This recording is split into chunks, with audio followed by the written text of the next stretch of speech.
Dear students, आज हम लोग पढ़ रहे हैं बायोलॉजी सैपियंस में कुछ नई चीज़ लेकर के। और वो नई चीज़ क्या है जिसके बारे में हम लोग बात कर रहे हैं? वो नई चीज़ है जेनेटिक्स, अनुवांशिकी। अनुवांशिकी करैक्टर जो कि हमें अपने पेरेंट्स से मिलते हैं, और वो जो करैक्टर जो हमें उनसे मिलते हैं उसमें दोनों का इन्वॉल्वमेंट होता है, दोनों पेरेंट्स का इन्वॉल्वमेंट होता है, फादर का भी और मदर का भी। तो हम वो जो जेनेटिक्स में पढ़ रहे हैं, हम जो अनुवांशिकी पढ़ रहे हैं, उसमें आपने पहले देखा कि मेंडल ने कैसे वर्क किया। मेंडल ने अनुवांशिकी, जिनको फादर ऑफ जेनेटिक्स कहते हैं, उन्होंने कैसे वर्क किया। उन्होंने एक फाउंडेशन रखा। उन्होंने वहां पर देखा कि कैसे हमें जेनेटिक्स में अनुवांशिकी लक्षण जो कि किसी प्लांट के टॉल करैक्टर है तो वो आगे चल करके टॉल हो रहा है कि ड्वार्फ हो रहा है, ऐसे करैक्टरों के बारे में मेंडल ने देखा। लेकिन आज हम देखते हैं कि आज उस बारे में हम बात करें तो हम मेंडल से कहीं बहुत आगे निकल चुके हैं। मेंडल ने जो करैक्टर डिसाइड किए थे, जो फैक्टर बताए थे, वो जीन थे। और वही जीन जो जिस पर बैठे होते हैं उनको हम क्या बोलते हैं? क्रोमोसोम्स। तो हमने पढ़ रखा है कि वो जो क्रोमोसोम्स हैं, उन क्रोमोसोम्स के ऊपर जीन रहते हैं। और व्हाट इज द जीन? जब हम देखते हैं कि जीन क्या है तो हम बोलते हैं this is the segment of the DNA which is the functional unit of DNA. तो जब हम डीएनए की बात कर रहे हैं, हम जब डीएनए पर पहुंच गए, डीऑक्सीराइबोन्यूक्लिक एसिड के बारे में हम लोग बात कर रहे हैं, तो डियर स्टूडेंट्स, अगर हमने देखा है यहां पर कि वो जो जीन हैं, वो जीन क्या करते हैं? किसी करैक्टर को एक पीढ़ी से, यानी कि one generation to the next generation में पहुंचाने का काम करते हैं। तो ये जनरेशन टू जनरेशन अगर कोई करैक्टर जाता है तो वो जाता है थ्रू द जीन। तो factor is equal to gene. तो हम ये देखते हैं कि वो जो जीन है वो जाते हैं नेक्स्ट जनरेशन में। अब हम देखते हैं कि हमारे जो करैक्टर हैं, हमारे जो जीन हैं, वो ऑटोसोम्स पर भी होते हैं और वो हमारे सेक्स क्रोमोसोम्स पर भी होते हैं। तो जब क्रोमोसोम्स के बारे में ये पता चला कि वो डिटर्मिनेशन करते हैं, सेक्स का डिटर्मिनेशन करते हैं, तो उसके बिहाफ में हमने दो तरह के क्रोमोसोम्स के बारे में पढ़ा था। एक हमने पढ़ा ऑटोसोम्स और दूसरा हमने पढ़ा था एलोसोम्स। एलोसोम। तो हम देखते हैं ऑटोसोम और एलोसोम दोनों में डिफरेंस कहाँ है। ये जो ऑटोसोम्स हैं वो एक ही स्पीसीज के मेल और फीमेल में इक्वल नंबर में होते हैं और एक ही जैसे जीन को ले जाने का काम करते हैं। लेकिन जब हम एलोसोम्स की बात करते हैं तो यहां पर मेल और फीमेल के लिए डिफरेंट टाइप के जीन्स, डिफरेंट टाइप के क्रोमोसोम्स के बारे में हम बात करते हैं। अगर हम यहां क्रोमोसोम्स के बारे में बात करें, अगर हम बात करते हैं मेल की, तो मेल में ये 44 के अलावा एक्स और वाई क्रोमोसोम्स होते हैं। ये हमको बहुत अच्छे से पता है सभी लोगों को। और अगर हम फीमेल की बात करें तो वहां पर हम कहते हैं कि 44 प्लस XX क्रोमोसोम्स होते हैं। तो यहां से हमें यह दिख रहा है कि वो जीन जो X क्रोमोसोम्स पर मेल में होगा, इट में be present inside the female X chromosome, but वो क्रोमोसोम्स वाई क्रोमोसोम्स जिस पर जीन होंगे, जीन वो जो वाई क्रोमोसोम्स पर होंगे, वो यहां पर एक्स होने की वजह से वहां प्रेजेंट नहीं होंगे।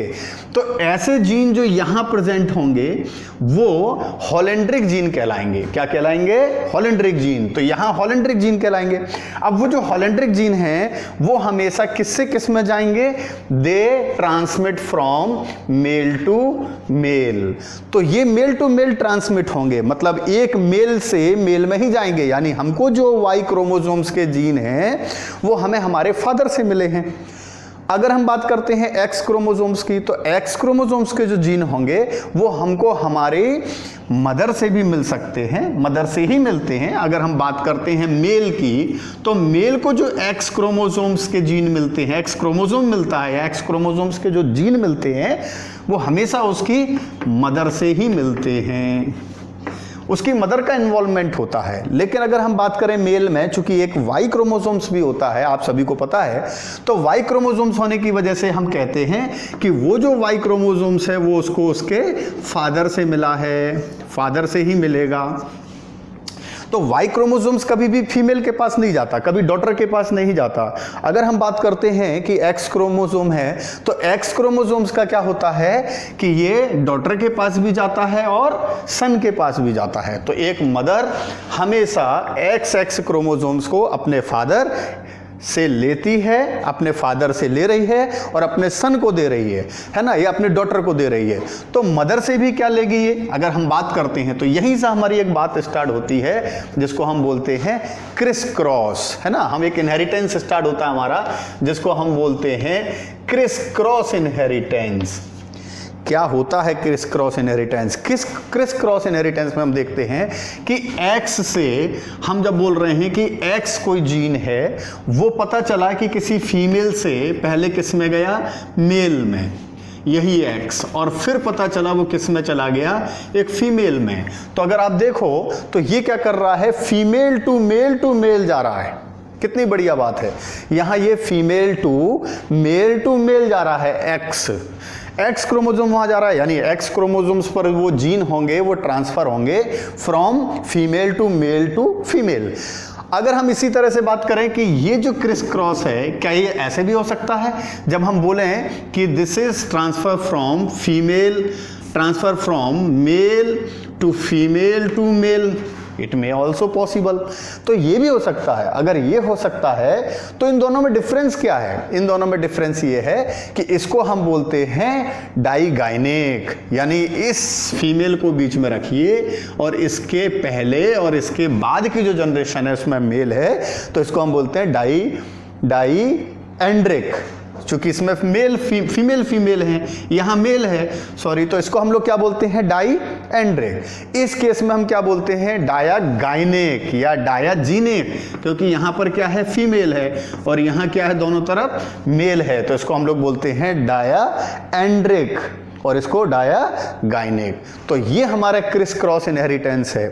अब अगर हम बात करें कि नॉन क्रिस क्रॉस क्या होता है, नॉन क्रिस क्रॉस इनहेरिटेंस क्या है, तो नॉन क्रिस क्रॉस इनहेरिटेंस के बारे में अगर आप बात करें तो सिंपली आप कहेंगे कि नॉन क्रिस क्रॉस इनहेरिटेंस वो इनहेरिटेंस है जिसमें विदाउट सेक्स को चेंज किए हुए जो जेनेटिक कैरेक्टर हैं, जो जीन हैं, वो एक ही सेक्स में ट्रांसफर होते हैं, यानी मेल टू मेल। यानी अगर हम देखें तो फादर, सन और ग्रैंडसन, तो इस तरह से वो जीन ट्रांसफर होता है। फिर हम बात करते हैं it may also possible female, यानी एक फीमेल से फीमेल के पास, फिर फीमेल के पास। तो इसको हम बोलते हैं, चूंकि ये कंप्लीट हो रहा है इसको, इसलिए हम बोलते हैं होलैंड्रिक, और इसको हम क्या बोलते हैं, होलोगाइनेक। तो ये हो गया होलैंड्रिक और होलोगाइनेक। तो ये हो गया आपका नॉन क्रिस क्रॉस इनहेरिटेंस, इसको हम लोग बोलते हैं नॉन क्रिस क्रॉस इनहेरिटेंस। तो हमारी वो जो पेडिग्री एनालिसिस होगी, जिसमें हम आनुवंशिकी लक्षणों के बारे में पढ़ेंगे कि वो कहाँ से कहाँ ट्रांसफ़र होते हैं, कैसे करैक्टरों को ले जाते हैं, या हम बेसिकली बात करते हैं, जब हम बात करते हैं कि डिसीज़ कैसे कैरी होती हैं, वो किस क्रोमोसोम्स पर बैठी हैं, it may be present on the Y chromosomes, X chromosomes, autosomes. तो जहां भी वो बैठे होंगे, वो जीन जो किसी डिसीज को कॉज कर रहे होंगे, किसी डिसीज पर उनका इफेक्ट होगा, तो उसके बिहाफ पे हमको पढ़ना बहुत ज़रूरी है कि क्रोमोसोम्स में कौन से ऐसे क्रोमोसोम्स हैं जो डिसीज को कैरी करके ले जाते हैं। तो अगर हम बात करते हैं कि हमारी डिसीज़ कितने तरह की हो सकती हैं, तो हम बात करते हैं हमारी डिसीज़ जो हैं वो ऐसी भी हो सकती हैं जो कि ऑटोसोम्स से जा रही हों, ऑटोसोम से जा रही हो। और हम सभी को पता है कि किसी क्रोमोसोम्स पर होमोलोगस पेयर के दो क्रोमोसोम्स होते हैं एक पेयर में। तो अगर एक पेयर में दो क्रोमोसोम्स हैं, इसका मतलब कि it may be present as a homozygous stage and it may also present in a heterozygous stage. तो होमोजाइगस स्टेज में भी हो सकता है, हेटेरोजाइगस स्टेज में हो सकता है, डोमिनेंट स्टेज में भी हो सकता है और रिसेसिव स्टेज में भी हो सकता है। तो ये जो ऑटोसोमल कैरेक्टर हैं, ये ऑटोसोमल डोमिनेंट भी हो सकते हैं और ऑटोसोमल रिसेसिव भी हो सकते हैं।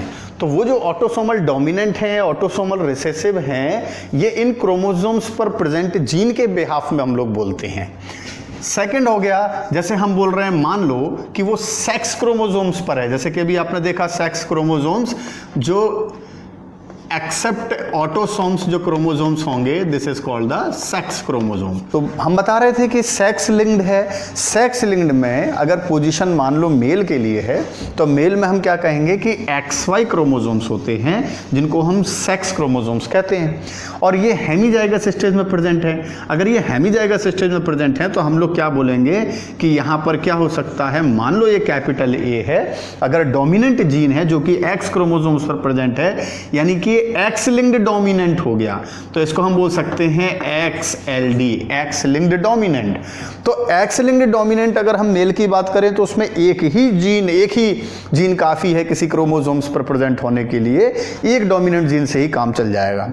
अगर हम फीमेल की बात करें और हम कहें कि अगर मान लो XLD कंडीशन है, तो हम सभी को पता है फीमेल में क्या स्टेज होती है, XX। अगर XX स्टेज होती है फीमेल में तो इसमें डोमिनेंट की दो कंडीशन हो सकती हैं, या तो ये दोनों होमोजाइगस स्टेज में हो या it may be present as a heterozygous stage, तो ऐसे भी हो सकता है। तो ये हो गया XLD in case of female, उसका जीनोटाइप इस तरह से होगा।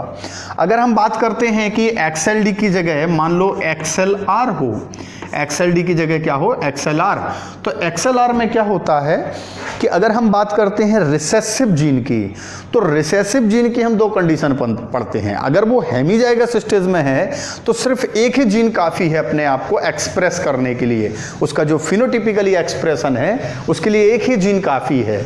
लेकिन अगर आप यहाँ देखें, अगर हम बात करते हैं फीमेल की, तो यहाँ पर एक जीन से काम नहीं चलेगा, यहाँ पर क्या होगा, उस एलिलिक करैक्टर के कैसे होना चाहिए, दोनों होना चाहिए। तो अगर हम बात करते हैं फीमेल में तो ये होमोजाइगस स्टेज में होना चाहिए, और अगर हम बात करते हैं this is the female, but in case of male, अगर हम मेल की बात करें तो मेल में क्या हो जाएगा, XY होता है। तो मेल में अगर XY कंडीशन होती है तो हम यहाँ पर क्या बोल सकते हैं कि इसमें एक ही जीन काफ़ी है।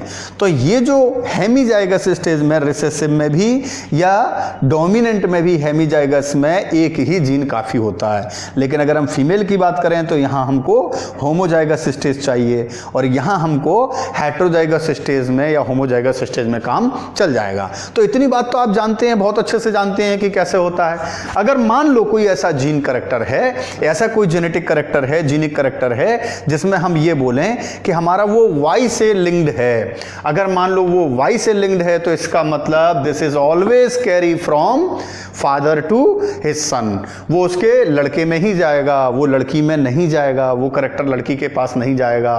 क्यों नहीं जाएगा आप सभी को पता है, क्योंकि वो जो XLD या XLR वाली कंडीशन है वो हम कहते हैं तब जब हम डोमिनेंट और रिसेसिव की बात कर रहे हों। लेकिन हम लोग यहाँ पर डोमिनेंट और रिसेसिव की बात नहीं कर सकते क्योंकि ये सिंगल है।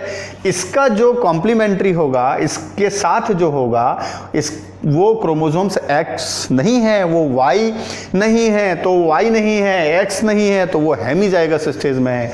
अगर हेमीजाइगस स्टेज में है तो हम बहुत आसानी से कह सकते हैं कि वो जो जीन है वो Y लिंक्ड पर विदाउट किसी डोमिनेंट और रिसेसिव के रिस्ट्रिक्शन के, वो विदाउट रिस्ट्रिक्शन के सीधे ही ट्रांसफर हो जाएगा।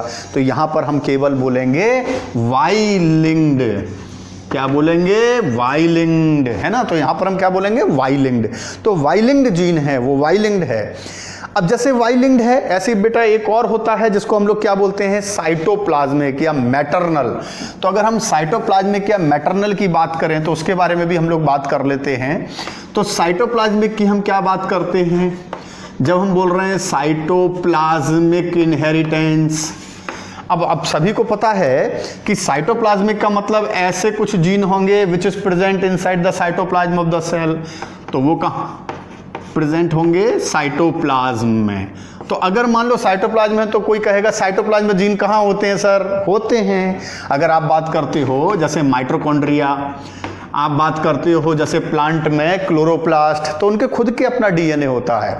तो उस केस में हम बोलते हैं कि साइटोप्लाज्मिक इनहेरिटेंस होगा। तो साइटोप्लाज्मिक इनहेरिटेंस की अगर हम बात करें, अगर हम साइटोप्लाज्मिक इनहेरिटेंस की बात करें तो they are always carry from mother to all his child, है ना, हर चाइल्ड। तो वो क्या होगा कि उन सभी के पास पहुंचेगा जहां पर वो साइटोप्लाज्म है। तो साइटोप्लाज्म का जो जीन होंगे वो कहां कहां पहुंचेंगे, चाहे वो मेल हो या फीमेल हो, यानी कि सन हो या डॉटर हो, सभी के पास पहुंचेगा विदाउट किसी फादर के इंटरप्शन के। वहां फादर के क्रोमोसोम्स या जीन का कोई फर्क नहीं पड़ेगा, तो हम बोलते हैं उसको साइटोप्लाज्मिक इनहेरिटेंस। तो ये हमारे कुछ इनहेरिटेंस हैं जो बहुत इंपॉर्टेंट हैं। आगे की जो क्लास होगी उसमें हम आपको बताएंगे कि इससे रिलेटेड डिसीज कौन कौन सी हैं, ऑटोसोमल कौन सी है, ऑटोसोमल में डोमिनेंट कौन सा होता है, रिसेसिव कौन सा होता है, सेक्स लिंक्ड में डोमिनेंट रिसेसिव कौन सी डिसीज होती हैं, साइटोप्लाज्मिक इनहेरिटेंस में क्या होता है, वाई लिंक्ड में क्या होता है, वाई लिंक्ड की डिसीज कौन कौन सी हैं। तो इन सभी के बारे में हम लोग नेक्स्ट वीडियो में जिक्र करेंगे। नेक्स्ट वीडियो में हम देखेंगे और भी बेहतरीन तरीके से देखेंगे कि कौन कौन सी ऐसी डिसीज हैं, वो पेडिग्री एनालिसिस क्या है, कैसे कोई जीन अपने करेक्टर को एक जनरेशन से दूसरे जनरेशन में जब ट्रांसफर होता है तो अपने करेक्टरों को जब वो ले जाता है तो वो किस में एक्सप्रेस होगा, किस में एक्सप्रेस नहीं होगा। इन सभी को पढ़ने के लिए, इन सभी को देखने के लिए आपको मेरा नेक्स्ट वीडियो देखना पड़ेगा, बायोलॉजी सैपियंस। आप बायोलॉजी सैपियंस में आकर के देखें और आप समझें कि सिंपली जेनेटिक्स को हमने कितना आसान किया है। हमने जेनेटिक्स को बताने के लिए, क्या है जेनेटिक्स, कैसे जेनेटिक्स है, हमें अपने पेरेंट्स से मिल रहे हैं जो करेक्टर, उनको हम आगे ट्रांसफर कर रहे हैं, हम क्या ले जाएंगे, हम क्या छोड़ के जाएंगे। हम इस दुनिया से अपने सोमेटोप्लाज्म को खत्म कर लेंगे, हम केवल जर्म प्लाज्म को आगे पहुंचाएंगे। तो इन सारी चीजों को हम देखेंगे नेक्स्ट वीडियो में। धन्यवाद।